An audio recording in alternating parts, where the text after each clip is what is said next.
හරි ළමයි. එහෙනම් අපි බලමු පළමු වාක්‍යය මොකක්ද කියලා. පළවෙනි වාක්‍යය තමයි I'm off alcohol now. I'm off alcohol now කියන්නේ මම දැන් බොන්නේ නැහැ. සමහර වෙලාවට ඔයාලා කියනවා ඇත්තේ I don't drink now. I don't use alcohol now. අන්න ඒ වගේ විදිහට වෙන්නේ නැති. නමුත් ගොඩක් වෙලාවට native speakersලා කියන්නේ I'm off alcohol now කියලා. හොඳයි අපි එහෙනම් බලමු දෙවෙනි වාක්‍යය මොකක්ද කියලා. දෙවෙනි වාක්‍යය I stick to my guns. I stick to my guns කියන්නේ මම කිව්වා තමයි. එතන guns කියන වචනේත් එක්ක ඔයාලට එතනවා සමහරවිට තුවක්කුවක් ගැන කියනවා කියලා අදහසක් එන්න පුළුවන්. නමුත් එහෙම නෙවෙයි. එතනදී අදහස් වෙන්නේ මම කිව්වා තමයි කියන එක. Sentence number 3. I'm flat broke these days. I'm flat broke these days. මේකෙදී අදහස් වෙන්නේ මට මේ දවස්වල වැල් නැහැ කියන එක.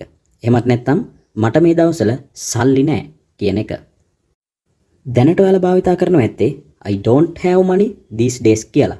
නමුත් මේ විදිහටත් අපිට ඒ අදහස කියන්න පුළුවන් කියලා මතක තියාගන්න. දැන් අපි බලමු හතරවෙනි වාක්‍යය මොකක්ද කියලා. I'm going on 20. I'm going on 20 කියලා කියන්නේ මට දැන් 20ක් කිට්ටුයි කියන එක. ඒ කියන්නේ ඔයාගේ වයස අවුරුදු 20ටත් කිට්ටුයි කියන එක තමයි මෙතනින් අදහස් වෙන්නේ. ඔයාලට කියන්න පුළුවන් I'm going on 20. I'm going on 50. ඔයාලට කැමති විදිහට ඔයාගේ වයස දාලා ඔයාලට කතා කරන්න පුළුවන්. Sentence number 5. She is not as black as she is painted. She is not as black as she is painted. මෙතනදී අදහස් කරන්නේ ඇය කියන තරම් නරක නෑ කියන එක. නැතුව ඇයගේ පාට ගැනවත් ඇයගේ සමය වර්ණය ගැනවත් නෙවෙයි මෙතනදී අදහස් කරන්නේ මොකද්ද?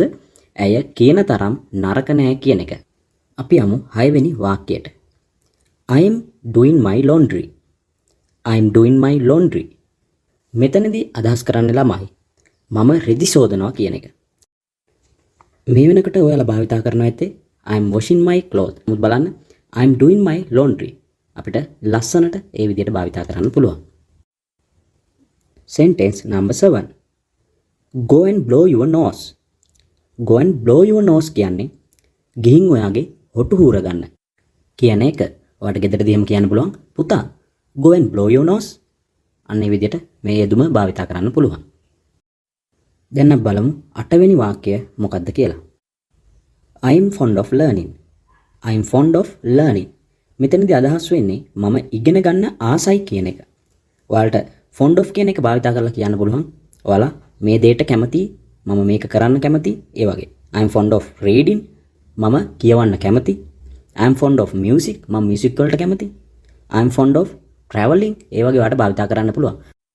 හැමෝම භාවිතා කරනවා වගේ I like කියලා ඔයා කැමති දෙයක් ගැන කතා කරනවට වැඩිය I fond of කියලා භාවිතා කරපුවාම ඒක හරි ලස්සනයි. Let's move to the number 9. It's raining cat and dogs. It's raining cat and dogs කියන්නේ මොකද්ද? පූසෝ බල්ලෝ වහිනවා කියන එකද? නෑ. අපි එතනදී අදහස් කරන්නේ මොරසූරන වර්ෂාවක් එනවා කියන එක. නැත්තම් අනෝරා වැස්සක් එනවා කියලා සමහරලාට අපි කියනවා. අන්න ඒ වගේ වෙලාවට අපිට භාවිතා කරන්න පුළුවන් It's raining cat and dogs කියලා. දැන් අපි බලමු 10 වෙනි වාක්‍යය මොකද්ද කියලා. I'm under weather. I'm under weather. මොකද්ද මෙතන කියන්නේ? I'm under weather කියලා කියන්නේ මම අසනීපෙන් කියන එක. අපි යමු 11 වෙනි වාක්‍යයට. You hit on the head. You hit on the head. You hit on the head කියලා කියනවා අපි ඔයා ටක්කෙටම කිව්වා කියන අදහස ප්‍රකාශ කරන්න. ඒ කියන්නේ කෙනෙක් යම් කිසි දෙයක් හරියටම කිව්වට පස්සේ අපිට පුළුවන් you hit on the head. ඔයා ටක්කෙටම කිව්වා. අන්න ඒ විදිහට භාවිතා කරන්න. හොඳයි අපි 12 වෙනි sentence එක මොකක්ද කියලා බලමු. I have call from nature. I have call from nature. මොකද්ද මේ කතා කරන්නේ? සබහාදාම විසින් කතා කරනවා කියන එකද? නෑ. මෙතනදී අදහස් කරන්නේ මට වැසිකිළියට යන්න අවශ්‍යයි කියන එක. බලන්න කොච්චර ලස්සන යෙදුමක්ද කියලා. I have call from nature. Let's move to the number 30. It's out of order. It's out of order. It's out of order කියලා කියනවා අපි යම් කිසි දෙයක් වැඩ කරන්නේ නැහැ කියන එක කියන්නේ. ඒ කියන්නේ අපිට සමහරලාට කියන්න වෙනවා washing machine එක වැඩ කරන්නේ නැහැ. The washing machine is out of order. අපිට පුළුවන් the washing machine is out of order. එහෙම නැත්නම් යම් කිසි දෙයක් ඊයේ ඉඳන් වැඩ කරන්නේ නැහැ. අපිට ඒ වගේ වෙලාවට භාවිතා කරන්න පුළුවන් it's out of order since yesterday. It's out of order since yesterday. ඒක ඊයේ ඉඳන් වැඩ කරන්නේ නැහැ. Let's move to the number 14. I will hit you up later. I will hit you up later. ඒකේ තේරුම තමයි මම පස්සේ කතා කරන්නම් කියන එක. ඔයාලා සාමාන්‍යයෙන් බිසි වෙලාවක කාගෙන් හරි කෝල් එකක් ආවොත් ඔයාලා සාමාන්‍යයෙන් දැනට භාවිතා කරන්නේ I will call you later. අන්න ඒ විදිහට. නමුත් අපිට ඒ වෙනුවට භාවිතා කරන්න පුළුවන් I will hit you up later. I will hit you up later කියලා. හොඳයි. අපිට ඊළඟට කතා කරන්න තියෙන්නේ අපේ 15 වෙනි වාක්‍යය මොකක්ද කියලා. ඔයාලා මේ වෙනකන් ගොඩාක් ඉවසීමෙන් වාක්‍ය 15ක් දක්වා අහගෙන හිටියා කියන්නේ ඔයාට ඉංග්‍රීසි ඉගෙන ගන්න ලොකු උවමනාවක් තියෙන කෙනෙක්. එහෙනම් අපි ඉවසීමෙන් අපේ ඉතිරි වාක්‍ය ටිකත් මොනවද කියලා බලමු.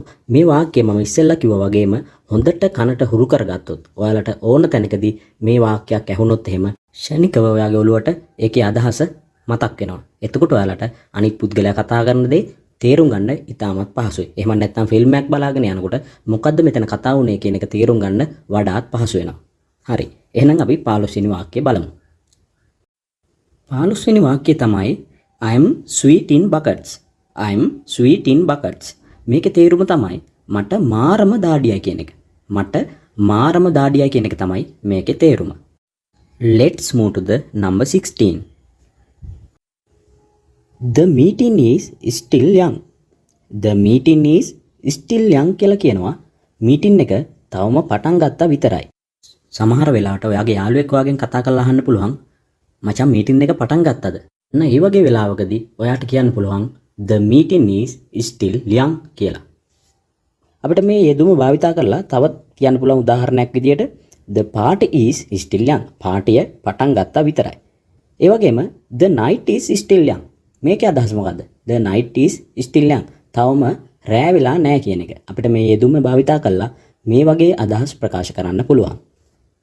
දැන් අපි බලමු 17 වෙනි වාක්‍යය මොකක්ද කියලා. 17 වෙනි වාක්‍යය තමයි I'm in a gridlock. I'm in a gridlock. මේකේ අදහස තමයි මම ඉන්නේ මාර්ග තදබදයක කියන එක. සාමාන්‍යයෙන් අපි දැනට භාවිතා කරනවා I'm in traffic jam කියන වචනේත්. නමුත් අපිට මේකත් මේ සඳහා භාවිතා කරන්න පුළුවන් ලස්සන යෙදුමක්. Sentence number 18. I am over the moon. I am over the moon. I am over the moon කියලා කියන්නේ මම ඉන්නේ සතුටින් කියන එක ප්‍රකාශ කරන්න. I am happy කියනකට වැඩිය මේක ලස්සන යෙදුමක් ඔයාලත් භාවිතා කරලා බලන්න. 19 වෙනි වාක්‍යය. I am bursting. I am bursting. මොකද කියන්නේ? I am bursting කියන්නේ මම පිපිරෙනවා කියන අදහසද? නැහැ. I am bursting කියන්නේ මට টয়ලට් එකට යන්න ගොඩක් හදිස්සිය කියන එක. ඒ කියන්නේ මට ඉක්මනට টয়ලට් එකට යන්න ඕනි කියන එක තමයි I am bursting කියලා කියන්නේ. ඔන්න දැන් අපි කතා කරන්න සූදානම් වෙන්නේ 20 වෙනි වාක්‍යය. 20 වෙනි වාක්‍යය තමයි let it go to the dogs. Let it go to the dogs. ඒක යකාට ගියදෙන්. ඔයාලට සමහර අවස්ථාවන් යෙදෙනවා මේ වගේ අදහස් ප්‍රකාශ කරන්න. ඒක යකාට ගියදෙන්. Let it go to the dogs. අන්න ඒ වගේ අපිට මේක භාවිතා කරන්න පුළුවන්. දැන් අපි කතා කරන්න සූදානම් වෙන්නේ අපි අද කතා කරන අවසාන වාක්‍ය පහ. බලමු 21 වෙනි වාක්‍යය මොකක්ද කියලා. I am starving. I am starving. I am starving කියන ළමයි මට හුඟක් බඩගිනි කියන එක.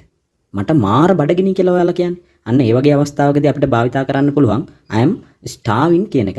I am very hungry කියනකට වැඩිය ලස්සනයි I am starving කියන එක භාවිතා කරොත්. 22 වන වාක්‍යය. I must dash now.